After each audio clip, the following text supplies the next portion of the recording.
everyone. This is Russ Hiner, and I have a guest, Raj Yoga, and he is going to be talking about breath work. And the exciting part about the breath work is that he is going to demonstrate how we can make life changes just by doing something that we've naturally done, and that is just inhaling and exhaling. We're going to be talking about all of the different benefits to this and how simple it is. It sounds simple. It's not that simple because otherwise everybody would be doing this. Everybody would be healthy. Everybody would be just living in a utopia. So, all right. Well, do you want to tell the audience just a little bit about what we're going to be doing here today? Very good, very good. So Russ brought up a very interesting point at the very outset about how it's easy, yet not easy. So we need to understand a little deeper about our breath. See, normally everyone takes their breath for granted. We pay zero attention to our breath. We pay so much attention to everything, for food, to the water that we drink or the drinks that we drink, but we pay almost zero attention to our breath, which is sad. Life begins with the first breath, it ends with the last one. And yet, breath is the most ignored aspect of our lives almost as long as we live. Now, why do we need to pay attention to the breath? See, if you watch your breath, if you observe how you are breathing, I'm going to shock you here. If you observe how you are breathing, most will not be able to even understand what their breath is doing because they've never connected with that breath. Some who are able to connect may feel the breath is going maybe to the chest, a little lower. A very few begin to feel actually that the breath goes down to the belly button region. But the breath should actually go deeper, much deeper to what is called the Muladhara in yogic language, which is basically like the base chakra in other in English, if you like. This is how deep your breath should go. Does it go? No. If it doesn't go, the question is why is it not going? And why does the breath need to go so deep? Most people understand breath as something that brings in oxygen and takes away carbon dioxide, which is a very superficial understanding of the breath. The breath does a lot more. A lot more.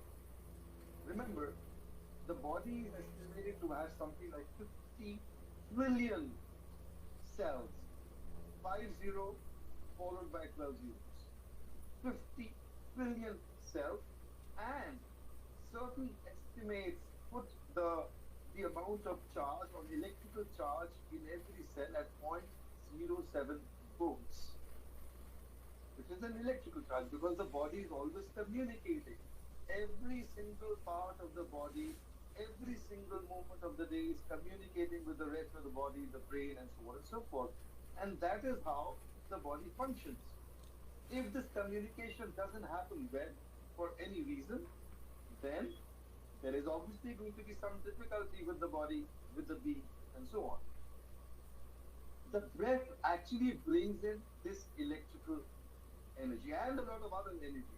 Remember, energy is expressed or there are two kinds of energy. For example, there is kinetic energy, there is electrical energy, there is thermal energy, there is chemical energy, and so on. Different kinds of energy. And believe me, this cannot happen just with a few meals that we eat in a day. This major part of this energy intake is through the breath. Now ask yourself another question. Why is it why is it that you eat only twice or thrice or four times in a day and that suffices? But every minute you take 15, 20 breaths or thereabouts. Why do you need to breathe so much? Obviously, you need to breathe so much because the body needs whatever the breath is bringing. So if the body gets what it's supposed to get from the breath, the body is going to thrive, it's going to do well, it's going to function well. But if it doesn't, then it's a problem, which is what happens to most. Most people are not aware that the flow of breath has become constricted. It doesn't flow as well as it should. So, whatever the breath is bringing does not come down and uh, is not distributed throughout the body the way it should be. That's the problem. So, the first part is ensure that your breath goes deeper. Okay, so I like the idea of the breath going deeper, and I understand that it's I got need to to add go one more thing. all the way down into the other chakra. Is it a mental process to be able to breathe that deep, or is it Uh, just a breathing strategy? yes. The mind always has a role to play. For example, for example, when you need to harden, when you need to urinate, or when you need to defecate, your mind tells you this place is okay to defecate, and that's when the defecation happens, or that's when the urination happens. So there is obviously a connection between the mind and what the body is doing. The body does not just urinate anywhere because it's ready to urinate. It waits for a signal from the mind. When the mind says, yeah, this place is okay, the conditions are right, urination will start. And that's when it happens. Similarly, with the breath, there is a very deep connection between the mind and the breath. A very, very deep connection. Most people are not aware when the mind is upset, when we are upset, when we are angry, for example, or when there are certain negative emotions, it's impacting the quality of breath. How does it impact the quality of breath? The breath does not flow well. Remember, Well, the let me body, highlight this, that the difference is a shallow breath that comes from this area versus a deep breath, and you can tell a person's stress level by how fast they breathe, how yes. deep they breathe, and you can tell a very relaxed individual. You know, if you take a look at an animal that is so Mhm, happy in your lap mhm, and being petted, mhm, where do they breathe? They breathe deeply. They don't mhm. breathe shallow. That's right. So go ahead. I'm just highlighting a few things so that our listeners and viewers can understand better what you're talking about. So go ahead. Exactly. Yeah. So this is what the breath is doing. The mind and the breath are very closely connected, as is the body. Now, when the mind is relaxed and we learn to relax the body, the breath begins to go deeper. In this, there is a technique called the belly breathing technique or diaphragmatic breathing. In diaphragmatic breathing, a person breathes in, the belly moves outwards. A person breathes out, the belly moves inward. He doesn't do it, mind. It's not the doing that's important. It's the happening that's important. I've shared videos, I put them on my YouTube channel, and you can watch the videos that explain how and why you should do belly breathing. Allow belly breathing to become your default breath. Let it become the natural way of breathing. Let me share an incident that happened in my life. There was a time when stress had built up and I had to start taking medication for hypertension or high BP. Luckily for me, it was still the low dose because I was doing a certain amount of breath work. So the dosage did not need to increase. But as I went deeper and deeper into breath work and breath watching, I slowly made the connection between belly breathing and hypertension. As I went deeper into belly breathing, my stress levels came down. My blood pressure stopped, shooting up the way it used to shoot up. And then, would you believe, after taking certain blood pressure medications for about 5, 7 years, or maybe a little longer, or maybe 10 years, I actually gave them up about 7, 8 years ago, and I've been off high BP or hypertension medication since then, just with belly breathing, which helps with many other things. Yeah. Yes, Raj. Well, you know, to your point, there's a lot of people that are on the erectile dysfunction groups. There are a lot of people looking for health answers, and the fact that any hom- whole, holistic type of health change is a very slow process. It's like whatever caused the hypertension was a very slow beginning, And only when it reaches a certain level do you realize I need to take care of this.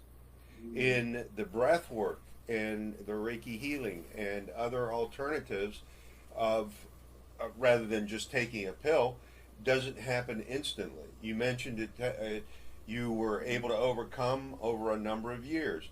It's the dedication, it's the mindset, it is the consistency in which you do this practice that allows you to heal. Your body will heal, and you are proof of that. So go ahead. Tell me more about the breathing all the way to your toes. Okay. Very good points, Russ. And yes, it takes time. It took me longer because I wasn't being guided. It wasn't like I had a guru or a teacher who was guiding me, do this now, do this now, do this now. It was more of an instinctive thing. Russ just mentioned ED, erectile dysfunction. So I teach techniques where you start with belly breathing. I actually ask the participants to practice belly breathing for about 15 days, which means not doing belly breathing, but allowing belly breathing to happen. And there is a small difference, which I have explained in my videos that I share with others also, and especially with those who participate in my ED reversal with the thunderbolt breath. So I have a program called the ED reversal with thunderbolt breath. Thunderbolt breath because it signifies energy, flow of energy, which is what is needed in our body. The way I see it, and by the way, I have been through ED myself. So when I was hit by ED, I had an internal kind of a conviction that breath could heal it. I couldn't find resources. I didn't find somebody who was teaching it or who was able to guide. But I just knew from the inside that breath had to have an answer. So I continued my journey and I did my breath work and different techniques, etc. And then I started noticing that there was some change happening. And I loved it. So I continued again. Like my hypertension problem, it took some time. Yes. But once it was done, somehow clarity came and I was able to create a program where in a month, in just a month, people are able to reverse ED and get results. But mind you, 1 month of serious work. It's not as if you are just coming to the session, hearing what I've said will deliver results. No, it's what you do with what you have heard that will deliver results. So if you do belly breathing, for which I usually give about 15 days, so let me correct whatever I've said, 15 days plus a month. 15 days for belly breathing to become your default breath or as much of a default breath as possible. And then about a month, 10 sessions, 10 1 hour sessions spread over a month, twice a week, and within a month, people see results. People who do it the way it has been shared. If they don't do it, I can't guarantee. Well, that, to your point, that I have done, recently I had a hand injury and I went to physical therapy. Well, I learned from the physical therapist what to do. Well, if I go home and don't do it, then what you're talking about in the breath work does not work. You, Exactly. the patient, the client, the person that has the health issue must be dedicated to their own health. They Yes. Nobody's going to come along and bounce on your chest to get you to breathe. And to your point, if I was to come into your house and push on your chest, that would just be shallow breathing. That wouldn't be all the way to your toes. So I can't do your work. Does that make sense? As a patient, and Absolutely. what you and I are offering is a system whereby we train you so that you don't have to go through the learning lessons that you mentioned just a little while ago, where it took you a long time because you didn't have a mentor. You didn't have. So your technique and what you're bringing to the table is that people can rapidly start. They can shortcut the the learning process, but not the meat, not the actual breath technique. right? Absolutely, Russ. You said it perfectly. It's only when someone joins the program, does whatever is shared systematically, religiously, and regularly, then they begin to see results.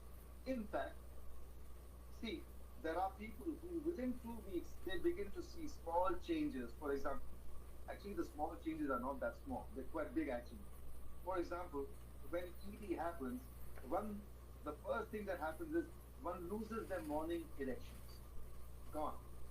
It doesn't happen. It may happen once in a while. Usually, if it happens, a very weak kind of an erection. But as you begin to get your energy system working well, the morning erections come. They come that they become better and better and better. So I look for feedback. In fact, my program demands that I get regular feedback from participants, so what I call daily reports, so that I can monitor what they are doing, how they are doing it, and how their bodies are responding to whatever they are doing.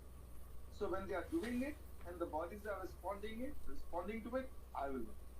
But if they're not doing it and if they're just trying to lie about it or just sending reports, I will know it's not happening because the body is not going to respond to that. Well, So to this is what happens. to your point, there needs to be some type of accountability for a person to get healthy, and you there are plenty of people that just want to get the results without going through the actual action. And that accountability is huge because it keeps people on track and it allows them to be consistent. So I like that. Now, you talked about thunder breath. Okay, Hmm. I have done thunder breath, and the isn't the thunder breath more of a upper chest type breathing versus all the way down? Can you It has to be all the way down. yeah. So So in the thunderbolt breath, I show techniques how to get your breath lower. I teach certain exercises to help the breath go lower. Why doesn't the breath go lower? The breath does not go lower because blockages have happened in the system. Blockages have come to the fore, so to speak, and therefore energy is not passing the way it should. Therefore, energy is not going, for example, to the genitals in the case of ED. Your genitals should be able to receive whatever energy is there so that it can perform the way it is meant to perform. Obviously, depending on one's age, etc. Nowadays, with excessive pornography and masturbation, etc., I sometimes get young people as young as 20, 22 years old who have erection problems. Can you imagine 20, 25-year-old, 22-year-olds? Because they were exposed to pornography and masturbation at a very early age, they overdid it, and then suddenly that source energy has become depleted. So until this source energy, which is also called Kundalini, until this Kundalini energy is built up, they will not be able to get their erections back, or at least not good quality erections. So I teach them techniques to start rebuilding that Kundalini energy, different breathwork techniques, different exercises, just so that the breath moves lower and moves in the right way. So I create a system where the energy moves down towards the Mooladhara, up the spine, through what is called the Sushumna. The Sushumna Nadi, it's a Nadi, it's a pathway through which energy moves upwards through each individual chakra. A chakra is like a plexus, an area which has a lot of connections to different parts of the body, number one, but it's also like a repository of certain emotions and hormones and so on and so forth. So, depending on which chakras are activated or active, one gets a certain level of consciousness, but it's connected with the endocrine system. Therefore, different kinds of emotions are secreted depending on where the energy is going. Just like in your house, if you flick a switch to the light, it's the light that's going to come on. If you flick a switch for the fan, the fan will come on, or the air conditioner. Depending on where you are channeling this energy, that is what's going to start working. In the human system, this energy, the main power line, if you want to think of it this way, is what is called the Sushumna. Sushumna. Sushumna Nadi. Normally, in the human being, the autonomic nervous system is running the affairs of the body. What is getting what, how food is getting digested, how one person is healing himself, and so on and so forth. The autonomic nervous system is working, which contains two independent parts. One is called the sympathetic nervous system, the other is called the parasympathetic nervous system. Both play an important role. The sympathetic nervous system kicks in whenever there is stress, whenever there is danger, whenever there is threat. If there is a threat to my body, to my body needs to do something to preserve itself, to save itself. It's fine. But if my body is always in the preserve or protect or survival mode, something else is not going to work, which is the parasympathetic nervous system. So either of them works, either the parasympathetic is working or the sympathetic is working. They don't work together. If the sympathetic nervous system is in operation most of the time, then the body's healing, wellness, creativity aspects go under the cover. When we continue to stay in the sympathetic nervous system for extended periods of time, we, being creatures of habit, become prey. That becomes our default system, which means it's almost as if one is constantly under some threat, constantly under some danger, and so on. And so his sympathetic nervous system is constantly working, which means a person is not able to heal himself or move towards wellness, and so on. Okay, well, I think you bring up a very good point there. By having the a dominant electrical or thinking mindset that is going through your body, and it is a if we use that default, that means that we are unaware that there are other systems and unaware of other electrical impulses that can cure us and make us feel better. And we can also stop at being in a survival mode and start graduating up into an electrical field that allows the person to be happier, heal faster, have better relationships. And as you mentioned, we were talking about chakras, and as you come up the body, you get to the heart chakra. Well, that's where all your relationships are. And then you go up into the throat chakra and the third eye, and that's where your real healing comes to be. And to your point, in my world, the heart chakra and the throat chakra are very important in men's health because men don't talk about it. They don't have a voice in order to express their health issues. Society and has caused men not to want to talk about their health issues. And since we are talking about erectile dysfunction, we're talking about just high blood pressure, hypertension, cholesterol, diabetes.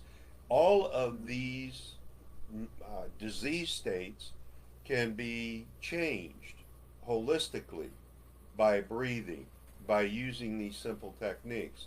Well, we've been talking about the philosophy of it. I want to get down just a little bit more and talk about some of your personal training and experiences that give you this knowledge. Tell me about that. Yeah, but I'll just go back to the point you just made about diseases like sugar, diabetes, hypertension, etc. These are all directly connected with the sympathetic nervous system, which is what we were talking about a little earlier. The more one is in the sympathetic nervous system, or the more one is under the operation of the sympathetic nervous system, the more these diseases, lifestyle diseases, will happen. And the more they happen, they have their own run of diseases as well. So one goes into that area where one disease after another, one kind of condition, illness just gets a hold of us. Whereas if you move more regularly into the parasympathetic, if you stay more in the parasympathetic nervous system, your body will heal itself better, and also your erectile dysfunction related issues can also be easily overcome.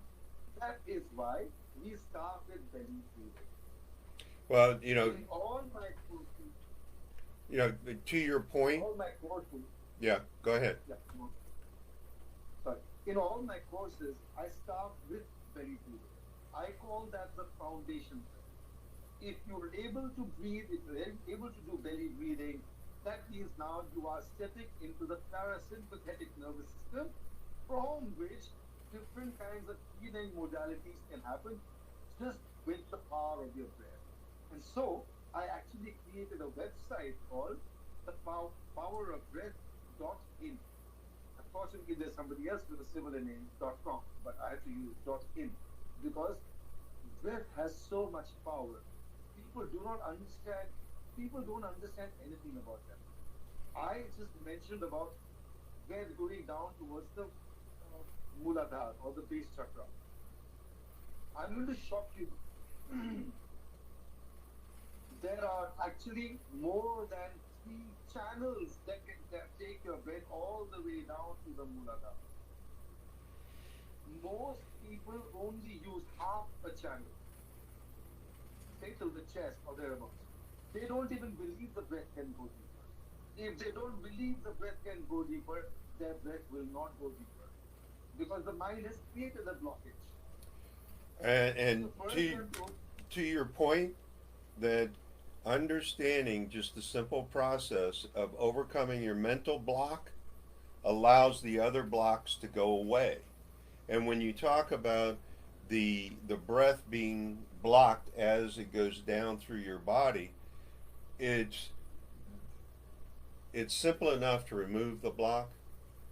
It's getting your mind to allow the block to go away, because we yes, hold on to these blocks as this is who I am. This is how my life works. These are my belief systems. This is, and what we're, as health practitioners in alternative medicine, we first have to get our patients to overcome their minds and allow this block to go away.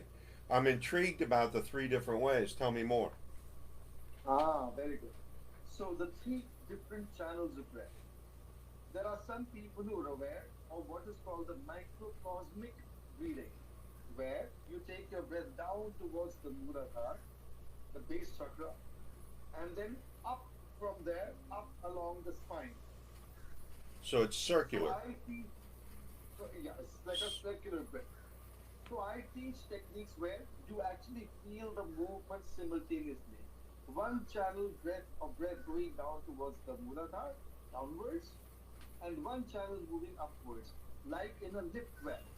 When the main body of the lift is moving upwards, another counterweight is moving downwards. So here it's not the same, but just for visualization, you have something similar happening. One channel of breath moving down towards the Muladhara, the other one moving up along the spine. As your breath moves up along the spine, it begins to clear and cleanse the sushumna, which I mentioned a little while ago. Yeah. And the sushumna is, in many ways, the in many ways, very deeply connected with the parasympathetic nervous system, which is what your question was then. I'm sorry, Yeah. Yeah. I That's missed fine. it then. That's fine. But to you're using a word called medulla, right? And that's the lowest No, chakra. no, medulla. The medulla, What's the word that you're using that in where I come from? What I learned as the root chakra. It's the yes, very the root lowest. chakra or the base chakra, yes. Okay, can you The say it again? Muladhara, Mula Muladhara. Okay. dhara, yeah, Okay, Muladhara. that is the root chakra. That is the The root way I chakra. learned, and to your Yes, point, that the body is fluid. It has a lot of water in it, it has oxygen in Oh, it, and it all has to circulate. That's the reason why we have a circulatory system. very true. But very important is that oxygen goes down into your body, into the red blood cells, and circulates throughout, taking toxins out of the cells, and then through your breath, you're releasing some of those toxins. I'm sure people have um, experienced individuals that have had too much alcohol or garlic or Mm, some very spicy cumin, and it mm, comes out through your breath. It's a mm. natural. And to your point, it's important for us to not only bring in the good into our breath, but also release the toxins and the negativity of our breathing system in our bodies. So yeah, we haven't completed the three, so keep talking about how to get I'll, there. yeah, I'll come to that. But first, you made a very interesting point about the liquids in the body, about which I've written quite a lot. I say liquid body. The body is about 70% water. We don't see the water on the surface of the body. It's all there inside as water or as semi-solid, semi-liquid, semi-solid. Now, if it's a semi-solid, semi-liquid, it needs to move through the body. The more unhindered the movement of all these semi-solids or liquids, the better the health in the body. If these liquids are not moving well for any reason, due to any blockages, etc., then the health is going to start suffering. Health in all kinds of ways: physical, emotional, mental, uh, Spiritually. Yeah. spiritual. Yeah. Oh, I agree. I agree. And back to your question. And to your point that if a physician sees that there is swelling in the ankles, that's a blockage. That that fluid is not going back up into the body and being circulated. That area is not getting oxygen. And when you talk about diabetes and erectile dysfunction, that flow is hindered. And through Yes. your method of breathing and allowing the energy to flow, you're going to receive some great benefits. Go ahead. That's right. That's right. Yeah. So the third channel that you were speaking of, I call them channels. The third channel is a sun channel. It moves somewhere along the surface of the body. It's very hard to catch. But I share techniques so that one is able to actually catch these channels and work them or start working them. Now, I have an interesting theory, if I can call it that. It's not based on any deep scientific study or anything of that sort, but based on my own observations, I have a feeling, I have a name for these three channels. The central channel through which we normally breathe, I call that the Vishnu channel. Vishnu is the Hindu god of uh, maintenance. I mean, he is thought of as the one who maintains whatever is there. Then there is the Shiva aspect of this holy trinity. Shiva is called the destroyer wrongly, but he's called the destroyer. Shiva destroys the ego. Ego is the sense of separation. We are all part of the same universe. But ego creates the separation. So essentially, Shiva consciousness is about destroying ego. So we think of him as destruction. But there is a third one called Brahma, the creator, who creates everything, including the sense of ego. And they're always working together. So this third channel, or which I'm referring to as the third, the Brahma channel, is active when we are young, when we are small, when we are little, when we are uninfluenced too much by the vagaries of life and living and society and so on and so forth. This third channel, or the Brahma channel, in my understanding, is very active when we are very young and the body grows very fast and everything else in the system grows very fast. However, over time, this channel becomes blocked. And then the Vishnu channel, the maintenance channel, begins to function. But most people use the Vishnu channel only up to a certain part, till here, till the chest, a little below the chest. So they're not even using the Vishnu channel effectively or fully or totally. And so there are issues with their health. The Shiva channel, which helps you in many ways to clear out the real toxins in the body. The biggest toxin in the body is the sense of separation, or what is normally and commonly referred to as disease. As your energy moves up the spine, your consciousness evolves, your consciousness changes. As your consciousness changes, you become more and more inclusive. You become more, you see better. A very good example would be like a building with say 7 floors. I feel like even I'm very floors because there are many more chakras than the 7 chakras. These are the 7 major chakras. So think of you being in a building, 7 floors. On the ground floor or the first floor, your vision is very limited. On the second floor, you see a little wider, a little more, and so on. As you go higher, as you come to the top, you see much, much, much, much better, much wider, and so on. And this is what happens with your consciousness as your energy moves upwards. Consciousness on its own can do nothing unless it is activated by energy, which is the Kundalini energy in the human body. Amazingly, of all the living things, see there are trillions of living things. I mean, all kinds of living creatures, etc., etc. Obviously, there are many, many more insects, for example, many, many more animals, for example, or fish, etc., etc., etc., etc., than human beings. At 7 billion or 8 billion, we are still tip of that iceberg, if you want to see it in that triangular or pyramid shape. So, massive amounts of other life forms, other forms of energy and consciousness in the lower levels, different kinds of living things and beings and so on and so forth, even plants, they do have a life, they do have a certain consciousness in them as well, and of course energy. But human beings, only a small portion at the top. Our greatest responsibility, our greatest ability is to consciously move our consciousness, consciously change our consciousness, consciously evolve our consciousness. But for that, we need energy.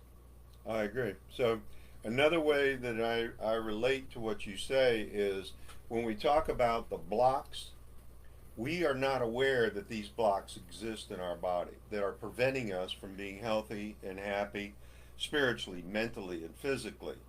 We also don't understand what the impact is when we are in the survival mode at the very bottom. Mm. And Mm. only when we start with healthy physical Mm. exercise, mental exercises, your spirituality, your food, your just the movement, at that point we get away from the survival mode and start graduating up each one of the floors that you mentioned before. And If it, we have the energy. yeah, well, we need the energy, and We, that energy comes from the ground forces. It comes from our own yeah. food, and you mentioned it before that if we are toxic because we have habits that are causing us stress or anxiety, or we are in an environment that causes us to be depressed, we can all overcome that through the breathing, through movement, and getting that flow that you keep talking about. Now, Mm. can you demonstrate just very quickly a very deep breath that it goes all the way down to your body, down to your toes, the root chakra? Yes, I can demonstrate, but how will you see it? Because it's an internal thing. I can only report about it. That's the only way you'll understand. So, breath is a very difficult thing to demonstrate and to show externally. This is where the challenge is as far as breathwork and breath related techniques are concerned.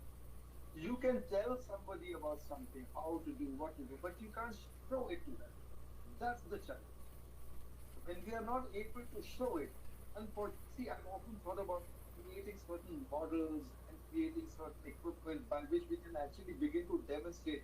If you breathe like this, your breath goes down this way. So create those three channels and so on and so forth. But I'm not a scientist, or I'm not an inventor. So those are not areas where I can do much. But yes, it would be very good if I could show and demonstrate how breathwork works. So when you, I have a program called the Swatantra Kriya. Swa, Sat, Tantra, certain techniques. Kriya, basically related with what we do and breathwork and so on and so forth. In the Swatantra Kriya, I teach how to not only operate or get all the three channels working, but to work them in such a way that the energy body starts getting filled, or you know uh, totally functional, or much more functional than before.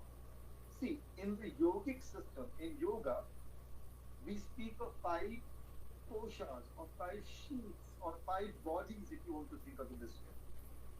Don't think only in terms of physical body.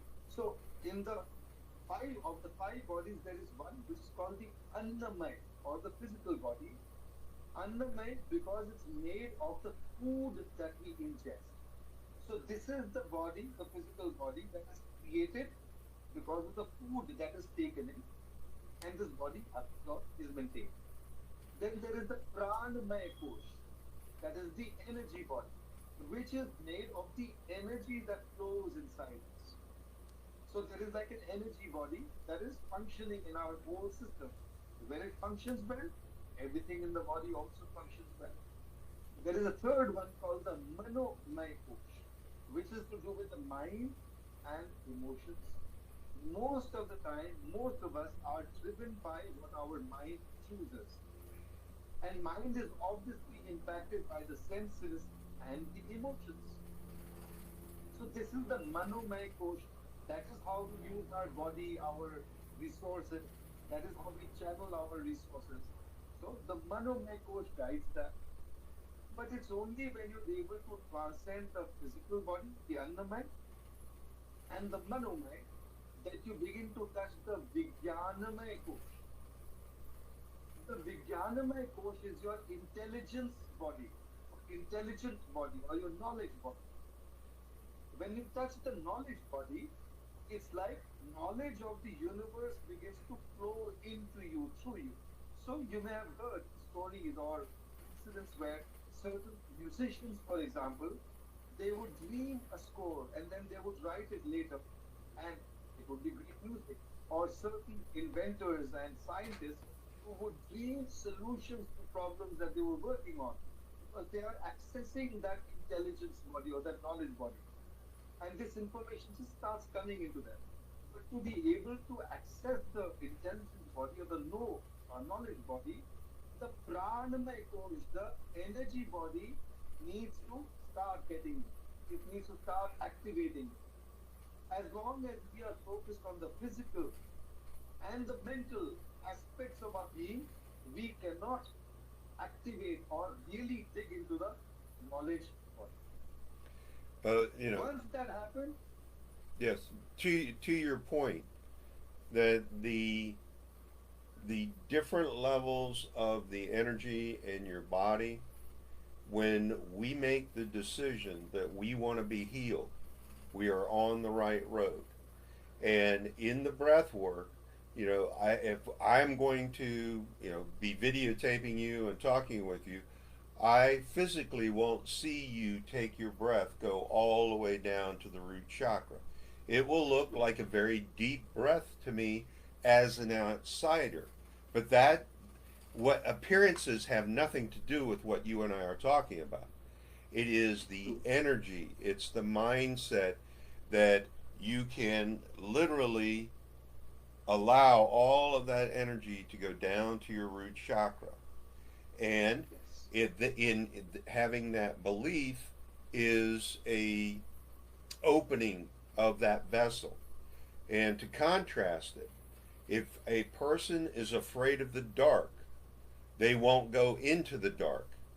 But when they believe that it is okay to go into the dark, They will. Mm, And, mm, as we're talking here, I'm excited about the fact that, I have experienced where my body is able to draw energy from the earth and also from the universe and allow myself to get answers, to feel better, to understand relationships better. So, one of the things that we need to talk about are, you have a series of programs that you want to talk about that take step by step a person through the process to get them healed. okay. So different kinds of conditions or diseases or ailments need your breath to be worked in specific or special ways. Small variations maybe, but even so. So if I can speak a little about myself, my journey with the breath started very early when I was in college and so on and so forth. But it wasn't a focused journey. I would do a little bit of pranayam. Pranayam is breath work, which relates to the pran or the life force in the human being. So pranayam, etc. But it was only about 15 years ago that I started, or maybe about 20 years ago, that I started watching my breath. I started watching my breath, and slowly I noticed that the hypertension or BP, high BP issues were resolved, that ED was resolved, and so on. Then I became a breath explorer because I started seeing that the breath could actually move in certain ways. I started experimenting with my breath. So when I started experimenting with my breath, there was obviously a bit of fear if I was doing something that could damage my body. I was a very heavy smoker and I was a heavy smoker for 40 years. For 20 years, I smoked 40 cigarettes a day. So you know how much damage I caused my whole system, especially to my energy body, my lungs, and so on. I got a condition called COPD, chronic obstructive pulmonary disease, connected with the lungs. Now, as I went deeper into breath work, I started experimenting. In COPD, there is a lot of phlegm that builds up in the body. The phlegm builds up naturally. The phlegm acts like a lining in the lungs, for example. So your body is not able to absorb whatever the breath is bringing into the body, and so on. So it causes the person to be tired and lethargic and demotivated and so on. Remember, uh, to improve the quality of your breath is to improve the quality of your life. Just aside. So this is what was happening with COPD in my body because of phlegm buildup. So I started doing certain techniques or creating certain ways of breathing which would squeeze this phlegm out of my body. It felt dangerous when I first started, but then I noticed that there was really no harm being done to my body. And slowly a lot of this phlegm started getting expelled from the body, which was great, which meant I was able to breathe better. To be able to breathe better, especially to someone who has difficulty breathing, it's like a godsend. I mean, what could be better than that? To be able to breathe better. So, breathing better was happening. Then I went deeper.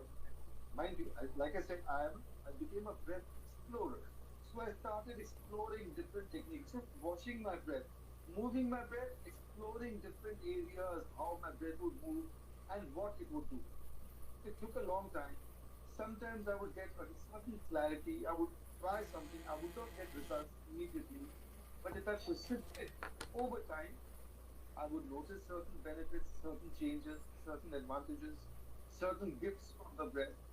And so this journey started. I cleared, for example, a lot of the COPD related problem in my body. ED, I have already mentioned, I was able to overcome ED, reverse ED with no medication, just with breath, just with the power of breath. Okay. Then So, at one point of time, well, to uh, to highlight that you have, and you also teach a number of different methods of breath work in order to cure a number of diseases where physicians have just given you a pill that treat the symptom but don't give the cure.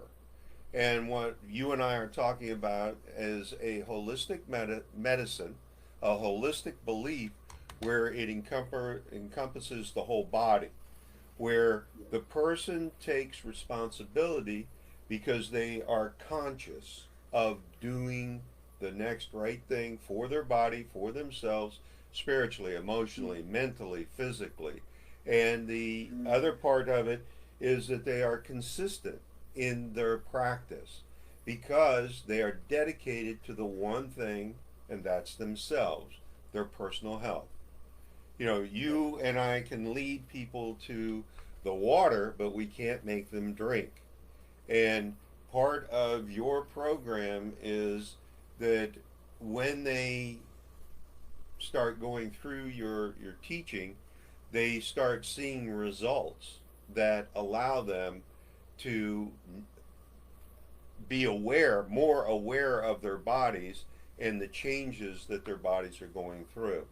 So, you know, can you tell me the three different products or services that you have that will get people to start feeling better within 30 to 60 days? Okay. So in today's world, with depleted energy because of excessive masturbation or pornography and related issues, ED helps immensely. So ED works for men. There is something similar for women, which I call the Women's Ananda program. Ananda means pleasantness or joy or blissfulness. Women also have similarities with the human with the male counterparts, but obviously their bodies are a little differently made. However, the breathing apparatus or the prana body, the pranamaya kosh is very similar. So with small changes vis-a-vis the men's program, there is a program for women also, which is called the Women's Ananda program. Then there is a I'm I've done a few camps with this one. I call this the Breathwork with Raj Yogi, where I teach techniques to circulate the breath, starting with belly breathing, circulating the breath. It helps immensely with clearing pains, aches, etc., and blockages and so on from the body. But it goes deeper. It goes beyond that. For example, if you have sciatica, that pain that runs from the buttocks down the legs and so on, or fibromyalgia, which is again a very painful condition. It's the shoulders, back, and so on. Yeah. It's smooth, nerve related. So just with breath work, these are clear. So an interesting thing happened to me not very uh, not very long ago. I happened to go to a dentist who suggested a certain treatment to me for a condition that did not almost did not exist. She asked me to do a root canal treatment, and I was part of a certain group where you were expected to encourage each other, support each other, give business to each other, that sort of thing. So without thinking deeply about it, I just joined. Because see, whatever I do on bread, for example, ED related, I'm not able to advertise it too much because Facebook or other social media they block those posts. Maybe because of the medical lobby or something else, I don't know. But they don't let these posts move enough. So when these posts don't move enough, not enough people get to learn or know about the techniques that I share. So I joined this group, and then the first problem created a problem. The, whatever she wanted to do created a problem. Ultimately, there was a huge swelling in the jaw, the lower jaw, like a tumor came up here, and it wouldn't go. And just during that time, friend's wife went through something similar. She was diagnosed with jaw cancer. Her jaw was removed, and then later she passed away. But anyway, at that stage, I got scared if I Sure. was going down the same path or something. Right. So I said, what do I do? And I started using what I call the Hanuman Master Breath, where I teach how to move your breath up the spine. So I started sharing this technique or started using this technique only because it had helped me earlier with fibromyalgia. Yeah. My fibromyalgia took a little while, but it's clear. So when this tumor happened here, I used that same technique. I would move the breath up, the energy up, wash it over this area and out, and in 5 days, that swelling is gone. That's excellent. That's excellent. All right. So, uh, just to close out, how do I get a hold of you? Tell me just a little bit about how to contact you if I want to work with you and get your services. So you can reach me on the phone. The number, shall I read out the number? I'm going to Read post out the it number? as a banner on the bottom. So if you want to say it as you said, Okay. there will be a banner at the Okay. bottom. Okay. So the number is plus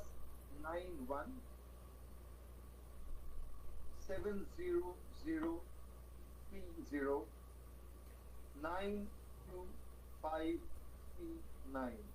Okay. A website. That I have a website called www.powerofbreath, one word, .in, all small letters. Powerofbreath.in. That's the website. I have a number of Facebook groups as well and WhatsApp groups. I prefer the WhatsApp groups because communication is easier. So the number that I just shared is also connected to my WhatsApp. And depending on your interest, if you just send me a short message saying or explaining what you wish to join or what problem you needs attention, I can put you in the right group, have a discussion with you, have a short consultancy with you in the sense, 10, 15 minute phone chat so that I can guide you what to do. And then when you are ready, you can join one of these programs. But believe me, your breath will heal you because breath has the power to heal you. And it has the power to heal you far better than other ways because there are no side effects. Okay. Great. So, Great. yeah. Well, I'm Russ Hiner, and the way to get a hold of me is through a website called cured erectile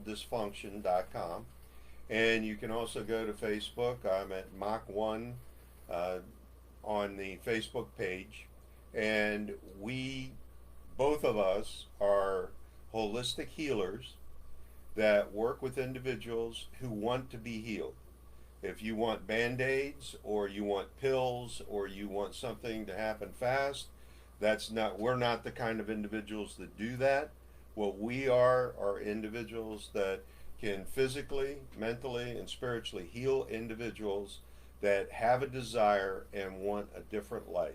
They want to have a life that is full of mobility, full of joy, full of peace, pain free.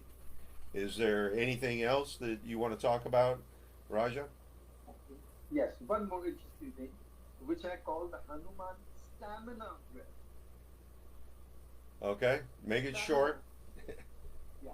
So stamina is the ability to have endurance or to persist with something despite difficulties, challenges, etc., etc.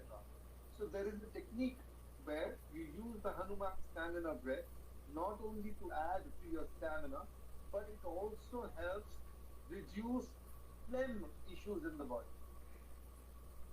which leads to a better voice quality as well. So as the phlegm is cleared out, for example, for a public speaker or a spokesperson or a singer, having a better voice quality makes a big difference. So the Hanuman stamina breath helps with all these things and also to cut down on one's phlegm or mucus related issues. That's short. Okay, that's great. That's great. Well, thank you again. I appreciate it, and I look forward to hearing more from you in the future. Have a great day. Thank you. Thank you very much. All right. Namaste. Nice talking to you. Namaste. Nice talking to you. Yeah. Goodbye.